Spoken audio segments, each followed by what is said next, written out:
everyone, this is Gaming Insurrection Editor-in-Chief Lindsay Hicks, and we're talking about fighting games today. So, I decided to do an issue for the fighting games of my life, my favorite fighting games, and we're doing the top 25 fighting games, my top 25 fighting games of all time. So, about that, your girl has come up with a list of her favorite fighting games ever. I have 25 on that list, and this video is going to do the top 5. So, let's get started. So, let me give you a little bit of background on my fighting game expertise. I started playing fighting games way back in 1993 with Mortal Kombat 2. I have been involved in the Columbia arcade scene, which if you saw our last issue, that would be about Columbia's fighting game and arcade scene of the past. We don't have a scene anymore because there are no arcades here, as far as I know, other than Dave and Buster's and Frankie's. But we had a very large scene in the early 90s to mid 90s, sort of to the late 90s. We had a pretty good scene here. And if you wanted competition, you went to the arcade and that's where you found it. Especially in Mortal Kombat. Pretty much Mortal Kombat and Killer Instinct. Those were the two major games. Street Fighter really didn't play too much into the mix until way later. And that was with the Versus games. The Marvel versus Capcom, Marvel versus Street Fighter, Marvel versus Capcom 2. Those games were the ones that really drew people in and were like, oh hey, all right, we need to get back into the arcades. So we really had a good scene for Killer Instinct and Mortal Kombat, mostly Mortal Kombat 2 and 3. So, and to a certain extent, Ultimate Mortal Kombat 3. So with the rise of the home scene, we would have tournaments occasionally for Marvel vs. Capcom 2, but mostly I traveled for that. I would travel to Charlotte, North Carolina to go play. Trying to think, where else did I go? There was an arcade there called Mind Boggle back in the day in Eastland Mall. And it was a really, really nice arcade. Really nice arcade. And it had a lot of fighting games. Also, though, we did have, like I said, once MVC2 picked up here, Frankie's used to have an excellent arcade scene here. So that was where we went to play. They had, at one time they had Marvel vs. Capcom, Marvel vs. Capcom 2, Capcom vs. SNK, Street Fighter Alpha 3, gosh, I'm trying to think what else, Tekken Tag, and Tekken 4, and it kind of, well, I don't think they ever had Tekken 5, because by the time Tekken 5 came out, that was it. It was not, they were already gone. And Tekken 5 came out in 2004 for home consoles, so I know it was gone by then. But it was an excellent scene. We had lots of competition. Folks would go out Friday and Saturday nights in Columbia and take on all comers. I met some folks playing who are still friends. Yeah, we had an excellent scene. There also used to be an arcade in what is now Columbiana Mall, and it's really Columbiana Center, but it used to be a really, really good arcade in there called Time Out, and folks would go over there and play, and that's where we held our Marvel vs. Capcom 2 tournaments. So yeah, the scene here, just to give you a little bit of background, my involvement in that. So when I say I played a lot of fighting games, I played a lot of fighting games. I have been playing since Mortal Kombat 2. So, and I took a brief hiatus from Mortal Kombat during the 3D era. So my 3D Mortal Kombat, there isn't too much 3D Mortal Kombat on this list of top 25. It's not going to be too much 3D. It's, as a matter of fact, it's going to be Mortal Kombat 1, 2, 3 Ultimate Trilogy. Probably is on this list, and maybe with the reboot era, 9, 10, and 11 are probably on this list, but nothing between 5, 6, and 7 or 8, because I didn't play either of those or any of those at all, other than I did play Deception. So yeah, I mean, and I briefly played that. That wasn't among my favorites, so no. So yeah, that's a little bit of my background for Mortal Kombat. So here we go. So starting off, we're going to start and we're going to go in reverse order. Starting with number 5. Number 5 is Super Street Fighter 2 Turbo. This is the Dreamcast version of that game. This was released in Japan only. This did not come out in America on Dreamcast. So this is an import Dreamcast game. I imported it many years ago for my Dreamcast, and it is spectacular. I really like this. You can do, it's for matching service. It's the for matching service version, and so matching service in Japan. The short version is the matching service for Japan. They you could play online with others. And so this was one of the titles that was very popular for that. So it has online play, but you can't do it anymore because obviously there is no Dreamcast. There is no Dreamcast online service because there is no Dreamcast. This has been superseded by, I guess, HD Remix on 360 and PS3. But I love this. I love this title. This is Street Fighter 2 in its purest form. And it's the best version of Street Fighter 2. Especially because Capcom is well known for not being able to count to 3. Especially when it came to Street Fighter 2. There were like 5 or 6 versions of Street Fighter 2 before you even got to this. So it was like, okay, Capcom, learn to count to 3, please. So this is the pinnacle of, and I tend to think that you could see Super Street Fighter 2 is where you could see things were going in that direction. They finally started getting some things together and they added more characters. But this is where later Street Fighter 2 was headed. You could see it with the introduction of the super move for Street Fighter. That was where you could see that was going. And I like to think that that's like the best version of Street Fighter 2. And it also, in terms of storyline, it is the definitive version of the Street Fighter 2 storyline. So that's number 5. Number 5. All right. Number 4 on this list is one of my absolute favorites, and you can see my case is cracked up because I've had it for years. Number 4 is Rival Schools. Rival Schools. Let me tell y'all something about Rival Schools. Rival Schools is like Street Fighter Light, but it is one of the best fighting games I have ever played. And again, it's a Capcom fighting game. But Rival Schools, I love the storyline. It's ridiculous and silly, but it's school-based and Japanese, and it's very Japanese school-based. You gotta really be into that sort of thing to be like, yeah, I really like this. But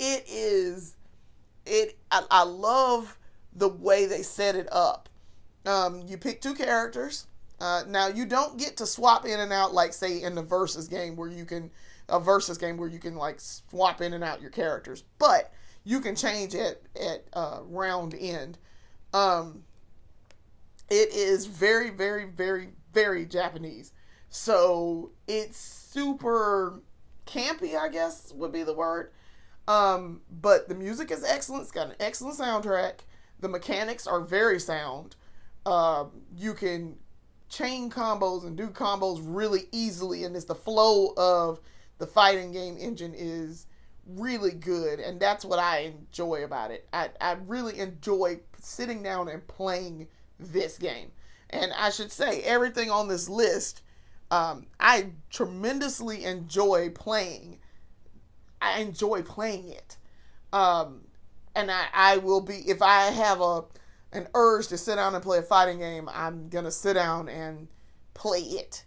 So one of these five, I'm going to probably pull that out in whatever form I have it in, closest on hand, and I'm going to play it. So, like with Super Street Fighter 2, I might go pull up HD Remix, or I might actually pull up the Dreamcast version of it and play. So yeah, I whatever form I have it in, I'm gonna go get it. I have this in this version, and I also have it. I'm pretty sure I have it on PS3. I bought it from the store. So yes, this is. I also have Project Justice. Now, Project Justice is. This is not Project Justice. This is the original Rival Schools for home console, because as you can see, this is the PlayStation version. It's not, obviously not the arcade version. And this one includes the Evolution disc and the arcade disc. So I tend to play the Evolution disc a lot because I like the creator characters, which stems from, if you have to know a little bit of the lore behind this game. So back in the day, Capcom decided it was a little too hard to translate all of this and bring it to America with the board game and the creator character school simulation mode intact. So when they brought this over, they brought just those. They brought the little mini games. They brought the training mode. They brought all of that, but they did not bring the board game or the school simulation mode that's actually found also in Project Justice. It's kind of aggravating, to be quite honest with you.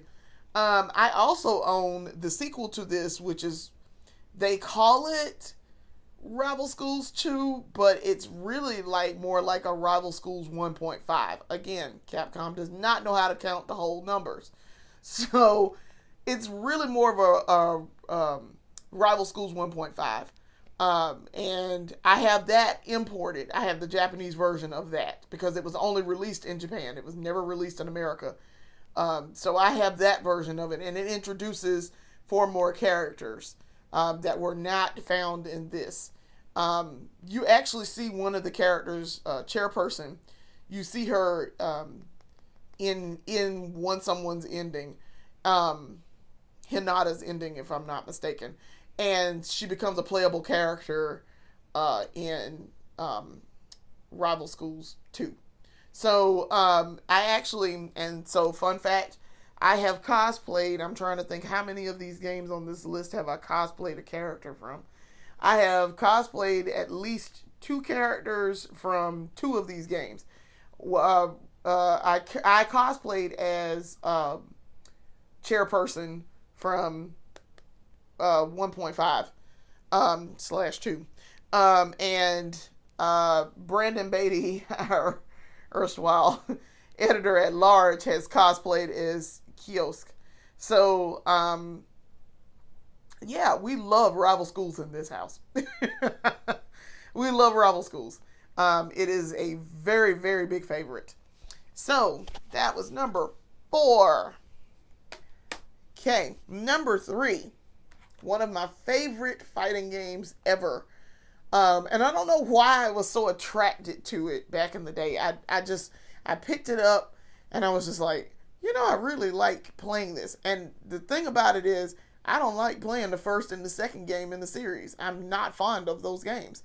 I don't like the art style. I don't like the mechanics of the first and second game. But the third game is the best in the series, in my opinion. And it is Street Fighter Alpha 3. You can tell I've played a lot of Alpha 3 because that's exactly how the announcer says it. So So I absolutely adore Street Fighter Alpha 3. This is the Dreamcast version. I own both versions of this game. Well, there are actually four versions of this game. I own the Dreamcast version and the PlayStation 1 version of this game. The Dreamcast version is actually the more definitive version, according to Capcom, because again, we had to make revisions. So the PlayStation version, the PS1 version, was released in 1999, May of 1999, June of 1999, somewhere around there. I know it was May of 99. And I didn't really get started playing. I rented it from, I think, Hollywood Video or something, maybe Blockbuster, back in the day. That's how long ago that was. And I instantly fell in love with it because I was like, I want to try Alpha. Let's see what Alpha is about. So I picked it up and it was absolutely fantastic. So I got it. I actually bought it in 2000. And I have been playing Alpha since. I've been playing Alpha 3 since. Like I say, I don't care for Alpha 1 or Alpha 2. It is not, those two are not my favorite games at all. I did not like the mechanics. I didn't like the art style. But Alpha 3's art style, I love. I absolutely love it. The Dreamcast version, there are differences between the PlayStation 1 version and the Dreamcast version. So PlayStation 1 version has World Tour mode, and it features several isms that you can, what are called isms, that you can build into your character. So the difference, however, this also has World Tour mode, but it does not. It has more isms that the PlayStation version did not have. And there was an issue with, I think, a glitch where the isms didn't show up. They were not unlocked in the PlayStation version like they were supposed to be. So you can get more here. And those are the isms you were supposed to get. So I have actually played through World Tour mode in both versions, and I absolutely adore the PlayStation version. Actually, I prefer the PlayStation version to this version, but this plays very well. Really not too much loading times. I really just enjoy playing this. I'm more of I'm an aism girl. I'm trying to think what else do I do? I'm more of an aism girl because you have aism, xism, and vism. Aism is Street Fighter Alpha 3. Vism is Alpha 2. Really, it's supposed to be like more of a refined version of Alpha 2's custom combos. And then xism plays more like Super Street Fighter 2 Turbo.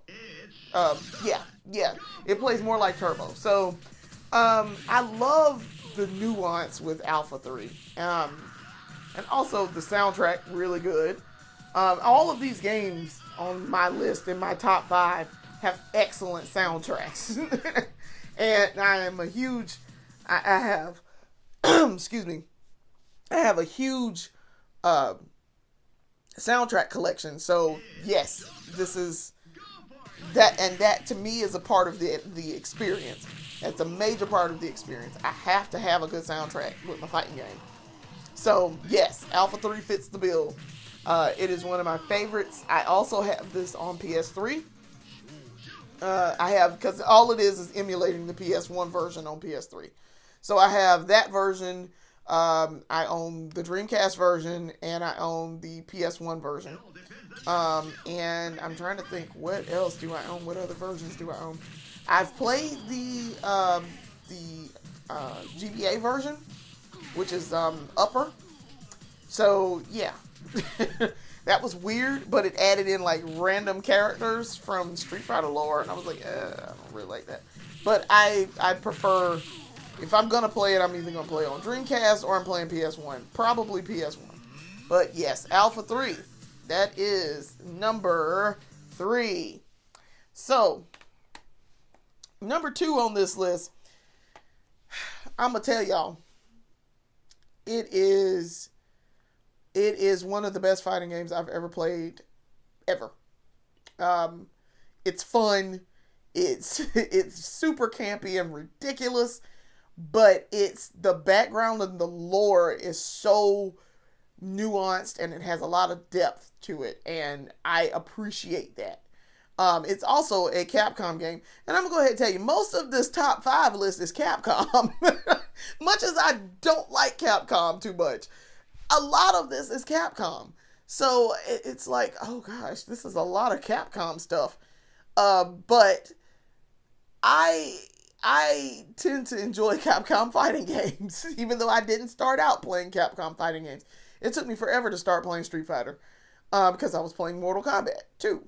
So yes, but anyway, the number 2 on this list it's super ridiculous, but it's fun, and I have a lot of fun playing it, and I have it in a lot of versions.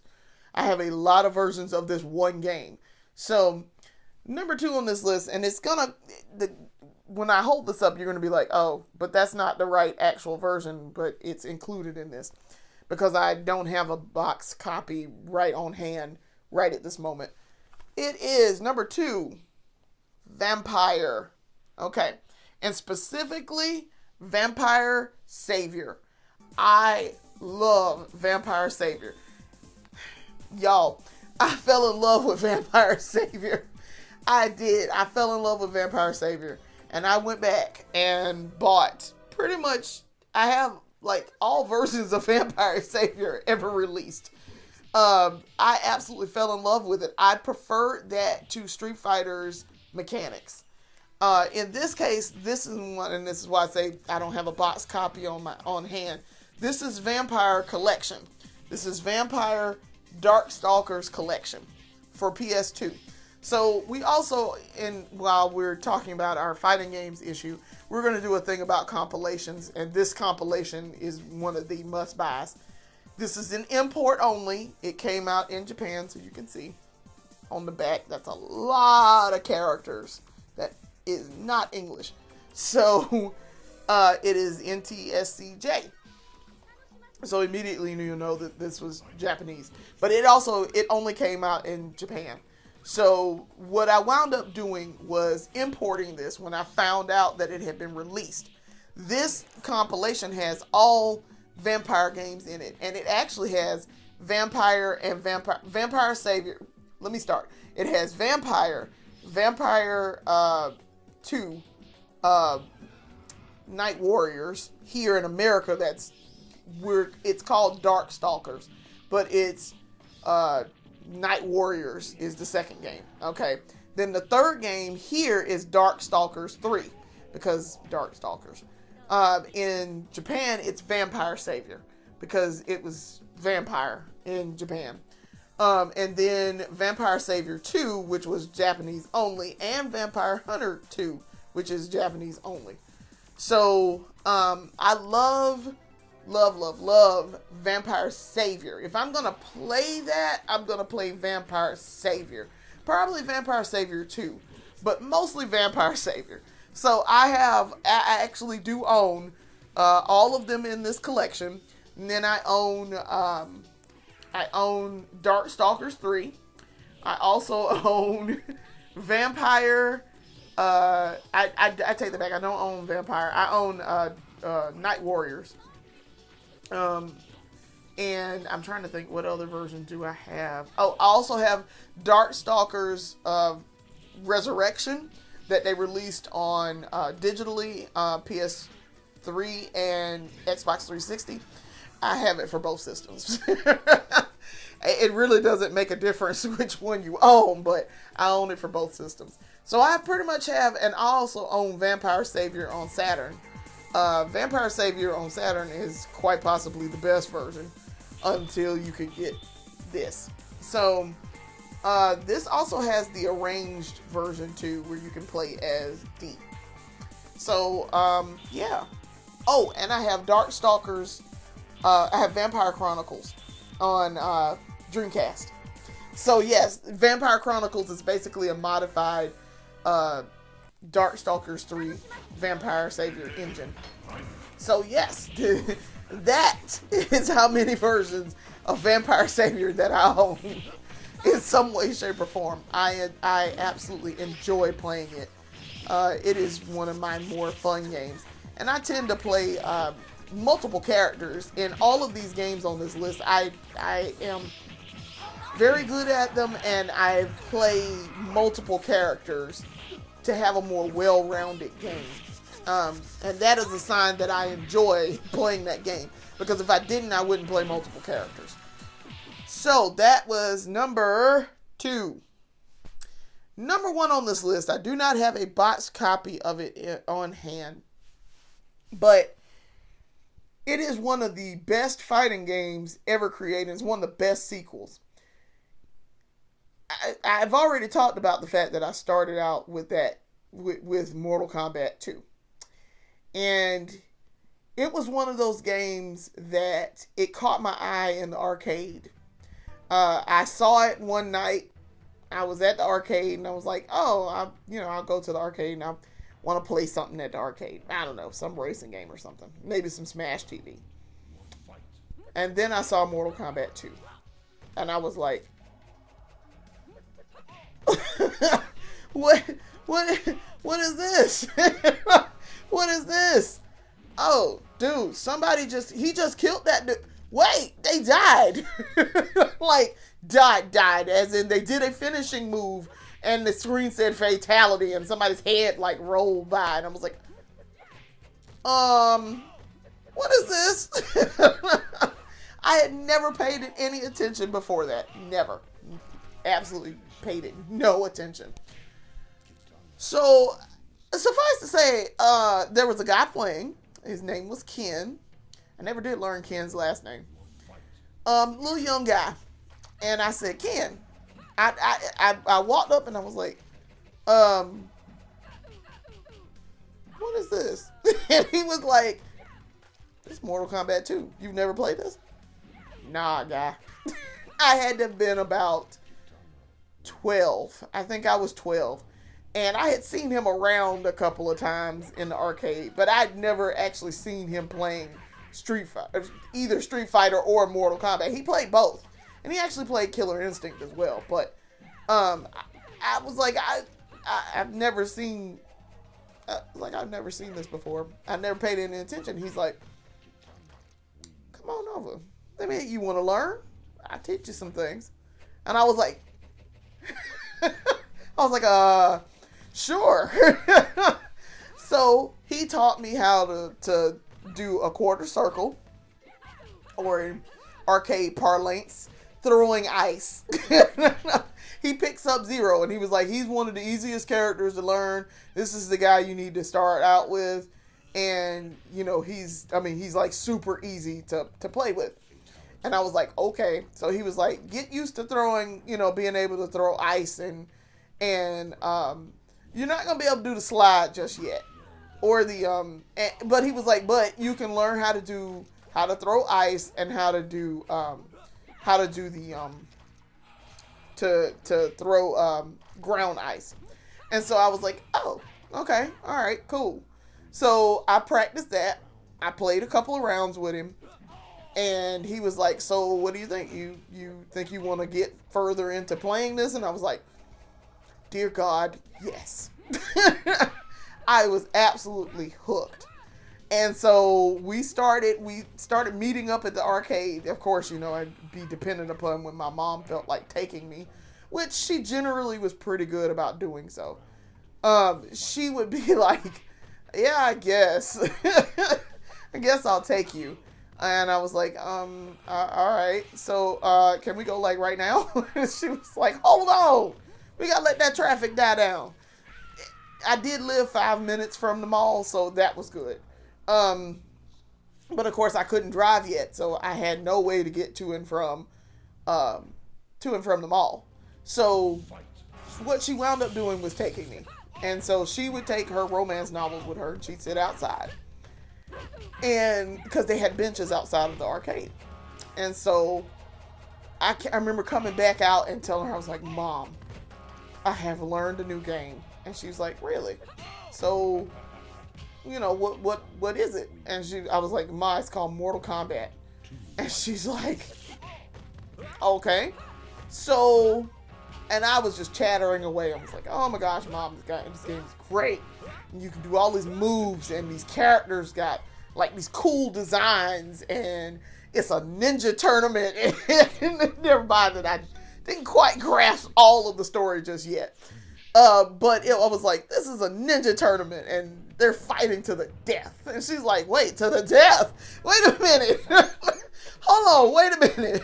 What is my 12-year-old daughter doing here?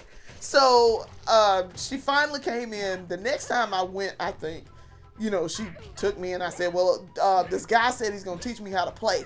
And so I told him I'd meet up with him at the arcade, and he's going to, teach me how to play, and we're going to go. So suffice to say, when she took me back to the arcade, she goes in and she's like, let me see what this is. Because you just told me, like, last week that they literally are fighting to the death in this game. Let me see what this is about.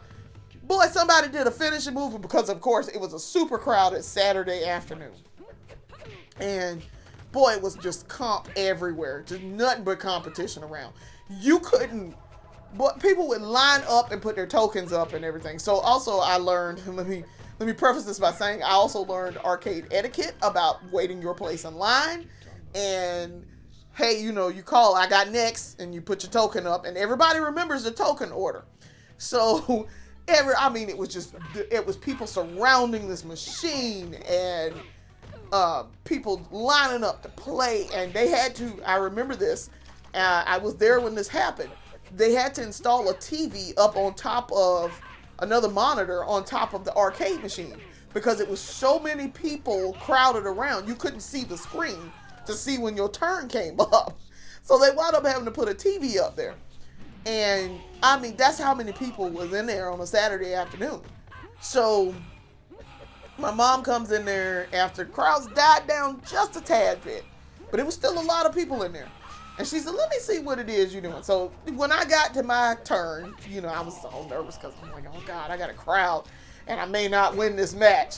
But I was learning. So, I had started playing as Katana. She is my favorite Mortal Kombat character. Probably Katana, Scorpion, then Melina are my favorites. And then Johnny Cage, because I'm a huge Johnny Cage fan. Weirdly enough, I'm a huge Johnny Cage fan. Also like Jax. I really do. And Kenshi, if I'm going to pull anybody from 3D era, Kenshi is one of my favorite characters. So, and Sindel. I love Sindel. She is one of my absolute favorites. She is my main in MK3. Any version of MK3 or any game that she's in, she's my main. Along with Katana and probably Melina. So, anyway, so I get up to the thing and I'm playing as Katana. And my mom's like, this is gory. They getting cut. And there's blood like everywhere. And then it came down, I actually did win. And it came down to the part where the announcer says, finish him. And she was like, what? She told me later, she was like, wait, that guy just said finish him. And so I knew my finishing move. And I did the kiss of death with Katana, which is in MK2 is hold low kick, tap forward, down forward, release low kick. And I did it. And my mom was like, oh my God, that guy exploded. He died. And I was like, I told you, mama. They kill people in this game. It is a fight to the death. It is a tournament where it is a fight to the death. People die. And she was like, okay, all right, let's talk about this.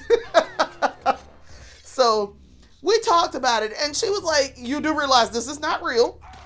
And, that these people are not actually these are not real people dying. I was like, it's digitized actors pretending to die. But I was like, Ma, I know the difference between fiction and real life. I know the difference. And so she was like, okay, all right. So long as you know the difference. After that, I was given free reign. If y'all can believe, I was probably at the time After that, probably up until when 4 came out, I was probably the biggest Mortal Kombat fan on the planet. I I did not enter the GameSpot contest back in the day, but I probably should have. I had a wall. I started collecting things, and I had a wall in our apartment, which was in my bedroom.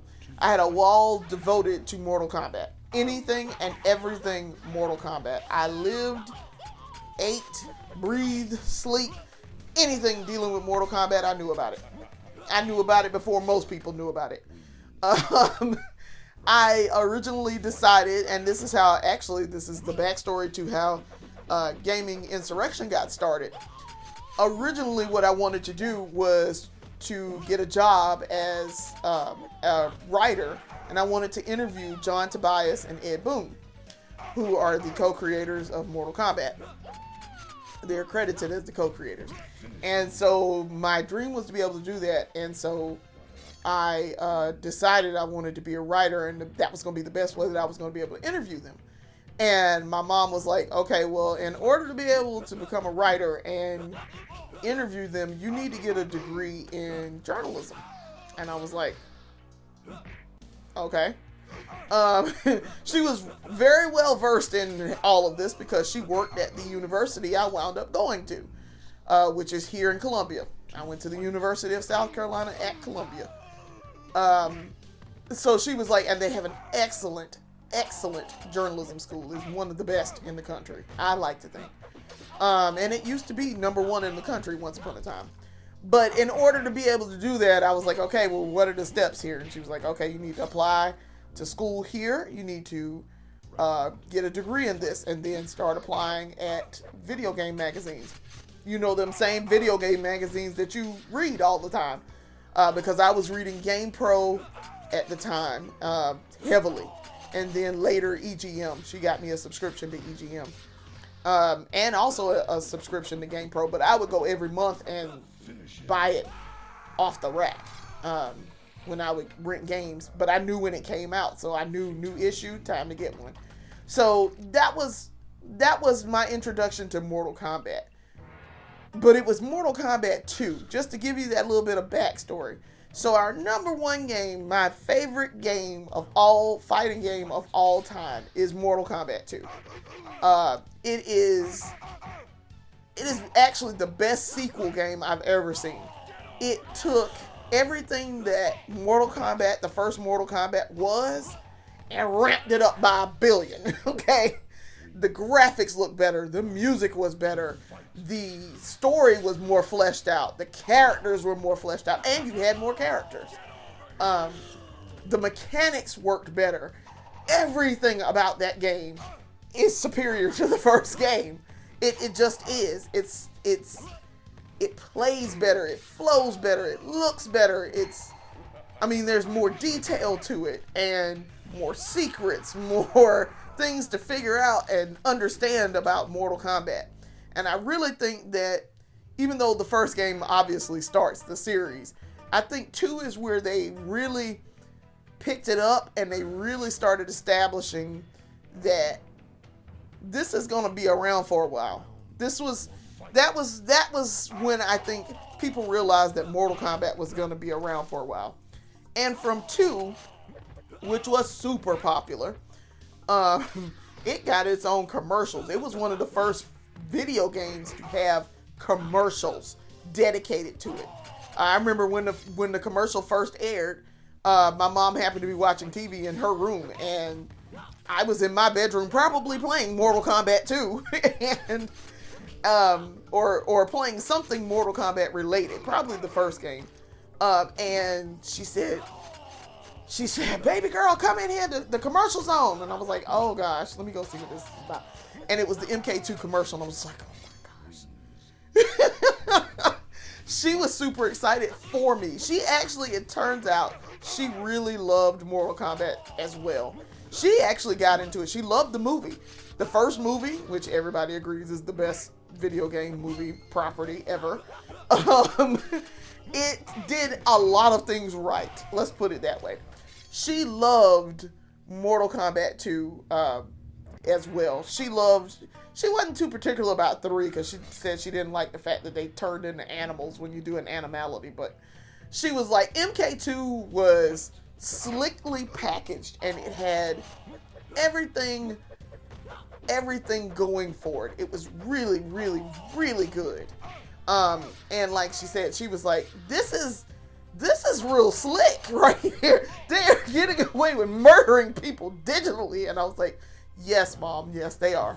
But she understood. She was like, I can see why you really like playing this. This is a really good game. She too was once upon a time involved in arcades, and she liked it too. So she understood. Once she sat there and she watched me play, and she was like, oh, okay, yeah, I understand why you really, really, really, really like this. So yes, Mortal Kombat 2 is my favorite fighting game of all time. It's pretty high in my list of overall video games of all time. It was the one that got me started. And it was one of the ones that got me to broaden my horizons, learn about a few other video game series and genres with video games. And I appreciate Mortal Kombat 2 for it. Now, there's some quirks and some flaws, obviously. That difficulty level, once you get up that tournament ladder, is ridiculous. And you guys have seen, I've done a Punishment Files episode based on MK2 alone. It's pretty ridiculous. Once you hit the 4th person, which is known as the midway 4th person curse, that difficulty just gets outrageous. The computer starts reading your movements and doing all kinds of stuff. But I pretty much, I right now could sit down and boot up a version of Mortal Kombat 2 and enjoy myself, probably. Pretty much, probably enjoy myself, and I'm still pretty good at it. I used to be really, really good, but, you know, in later years, I just don't play it as much as I used to. But yeah, I very much enjoy playing Mortal Kombat 2. I very much enjoy playing it. And it is my go-to. If I absolutely must play a form of Mortal Kombat, I'm going to play 2 first. Then I might play some of the later, the later games in the series. But mostly I'm gonna play Mortal Kombat 2 first. So that is my top 5 list of fighting games of all time. We're gonna see when I do my overall list of video games of all time, greatest of all time. We're gonna see where these line up in there, because there are maybe some games that come before these. But I'm pretty sure Mortal Kombat 2 is somewhere in that list in the top 5. So I want to thank you guys for watching, and I appreciate that you guys care about my opinions on fighting games and games in general. This has been a blast to do and get all of the stuff together for. So I enjoy, like I said, I enjoy fighting games, and if I can pass that love on to somebody else, so be it. So thank you for watching. And I want to definitely stress and emphasize, go play a fighting game today. There are so many of them out there. There are so many different styles even within fighting games, and there is a revival going on. So I want people, I want to definitely emphasize, go play a fighting game today. Thanks for watching.